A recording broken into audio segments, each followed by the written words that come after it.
Baik, pertama-tama kepada seluruh siswa-siswi Sekolah Dharma Widya, khususnya unit SMP maupun SMK yang saat ini sedang menyaksikan video Dhamma Kelas Dharma Widya yang diselenggarakan pada tanggal 18 September 2020. Terimalah salam dalam Dhamma. Selamat pagi, terpujilah para Buddha, Namo Buddhaya.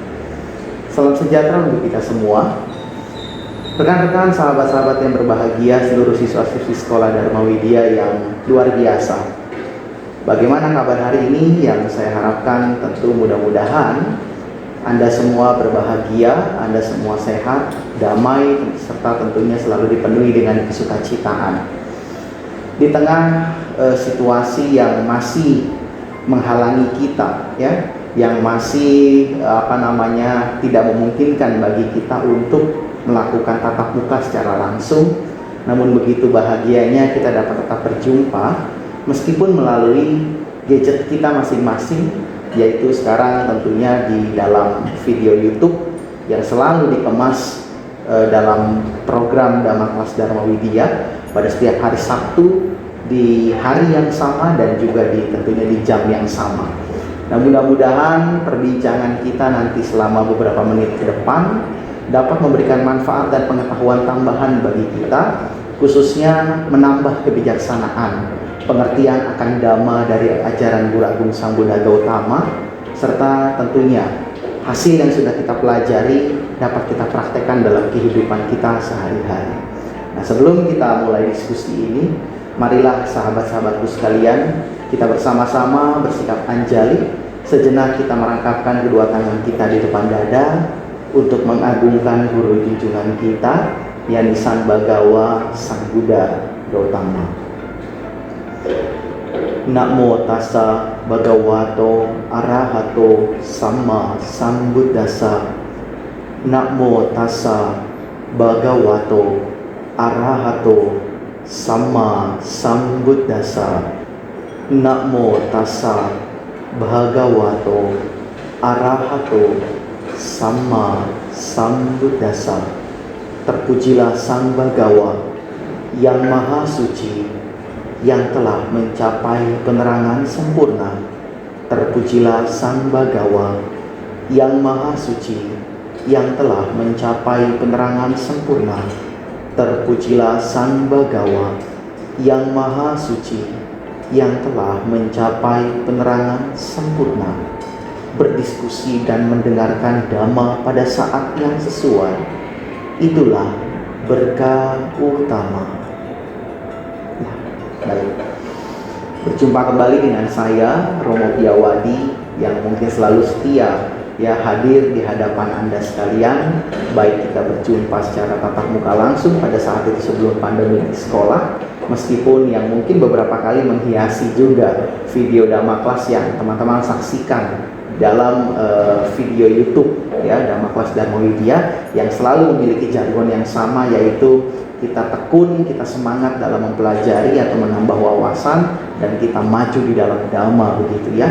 Artinya di dalam khususnya Sekolah Dharma Widya, kita akan membangun pribadi yang bukan hanya pintar atau cerdas secara intelektualitas, tetapi kita juga membangun sebuah karakter yang memiliki budi pekerti, memiliki keluhuran sifat yang kelak bukan hanya pandai, tetapi kita juga mampu menjadi orang yang bijak, sehingga mampu menjadi pelita, menjadi kedamaian. Dimanapun kita berada, dimanapun kita hadir, sekitar kita akan menjadi tenang dan damai karena kehadiran kita. Nah, mudah-mudahan kita adalah pribadi-pribadi yang kelak akan mencapai posisi seperti itu. Nah, sahabat-sahabat sekalian, dan mungkin Bapak Ibu dan saudara-saudari juga yang menyaksikan, pada kesempatan yang berbahagia ini izinkan saya berbagi sedikit saja mengenai sebuah topik pembicaraan yang berjudul berdamai dengan perubahan.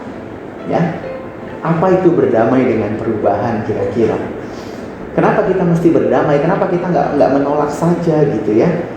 Perubahan, pergantian, pelapukan, apapun itu sebutan. Kenapa kita tidak menolak? Begini, sahabat-sahabat sekalian, rumusan kehidupan sederhana adalah bahwa Semakin kita melawan dan kita menolak sebuah realita yang hakiki, yang sifatnya tidak bisa dirubah gitu, semakin kita tolak, kita akan membuktikan betapa sakit dan betapa terlukanya kita. Semakin kita lawan, semakin menderitanya kita. Semakin kita bermusuhan, semakin tidak enaknya hati kita dalam hal itu. Ini tentu berkaitan dengan semua aspek dalam kehidupan yang sifatnya hakiki, yang sifatnya tidak bisa dirubah gitu loh, tidak bisa ditawar-menawar. Sama halnya dengan yang disebut perubahan, sahabat-sahabat sekalian. Kenapa perubahan saya katakan di sini tidak bisa kita otak-atik lagi, nggak bisa kita tawar-tawar lagi? Kenapa sih begitu? Saya memberikan sebuah kalimat kadang-kadang yang mungkin membuat orang sebagian bingung, tapi kalau yang mengerti maknanya ya mudah-mudahan bermanfaat. Bahwasanya saya sering katakan, hukum perubahan adalah sebuah hukum yang tidak dapat dirubah, bahkan yang tidak dapat berubah begitu. Artinya apa? Ketika kita bicara sebuah perubahan, kita bicara soal salah satu ciri dari kehidupan, yaitu anicca, ketidakkekalan. Perubahan yang akan terus-menerus menggerus kita semua, siapapun kita dan dimanapun kita, apapun kita sekalipun. Wajah yang tadinya menawan, lambat laun, nanti akan berubah. Ya, yang mungkin dulunya bernasib kurang baik, waktu juga akan merubah itu semua. Bisa saja dia menjadi orang yang paling sukses di masa mendatang, dan lain-lain sebagainya. Banyak sekali hal semacam itu yang kalau kita mau perbincangkan mengenai perubahan, yaitu sangat luas dan sangat panjang sekali. Ketika teman-teman melihat saya menyaksikan saya di video ini sekalipun, ini merupakan sebuah fenomena perubahan, ya. Ya contohnya saja, teman-teman menyaksikan video ini start 5 menit yang lalu, sekarang sudah berubah nih, sudah berganti jam. Ini masuk dalam aspek perubahan.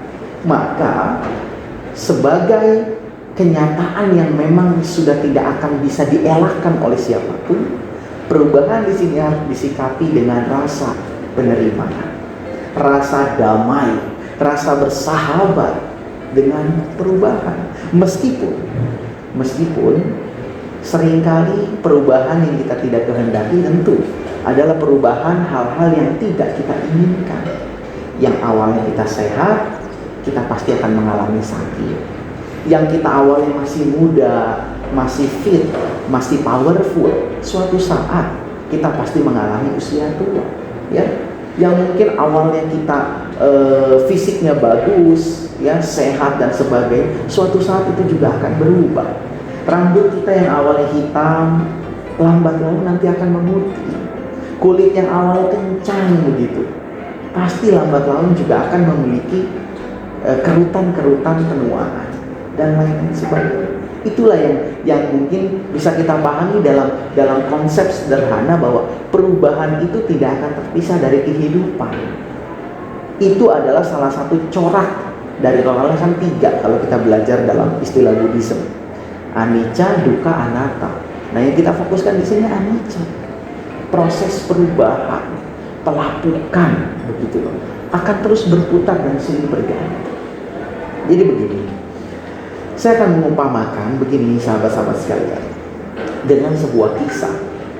Pada suatu ketika ada seorang jutawan begitu, seorang saudagar yang begitu kaya, mengalami sedikit gangguan di dalam penglihatannya. Matanya sakit begitu. Apapun objek yang dia lihat sudah tidak bisa fokus gitu ya.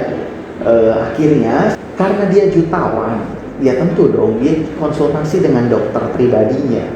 Akhirnya dicek, kemudian konsul dengan dokter dan sebagainya. Dan dokter akhirnya menyarankan bahwa sang jutawan harus sering-sering melihat objek yang berwarna hijau, ya. Itu akan membantu pemulihan kesehatan dari mata beliau tersebut. Nah, sang jutawan akhirnya memahami itu dan segera pulang ke rumah.